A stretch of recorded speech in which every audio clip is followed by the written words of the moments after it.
Magandang araw sa inyong lahat at welcome sa aking channel. Buhay na buhay ngayon ang kasikatan at tambalan ni Kim Chiu at Paolo Abilino o mas kilalang Kim Pao. Dahil sa kasikatan ngayon, maging ang mga sikat nilang kasamahan na artista sa showbiz industry ay kinikilig sa chemistry at sweetness ng dalawa sa isa't isa.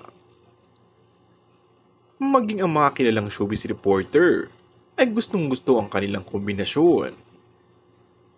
Sa isang episode ng Showbiz Update vlog ni OG Diaz, naging paksa dito ang sikat na bagong love team na Kim Pao.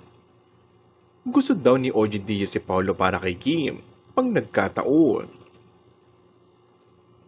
Tila boto ito kay Paolo para sa aktres dahil karapat-dapat si Kim na mahalin muli matapos masakta sa relasyon nila ni Sian Lim. Ayon sa kanyang pahayag, hindi na siya magtataka kung magkatuluyan ng dalawa dahil very close na sila sa ngayon. Hindi naman daw imposibleng magkatuluyan ng dalawa ngayong pareho na silang single at komportable at maayos ang pakikitungo sa isa't isa.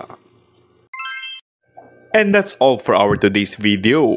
Kung bago ka lang sa aking channel ay mag-subscribe at pindutin na rin ang notification bell. Maraming salamat!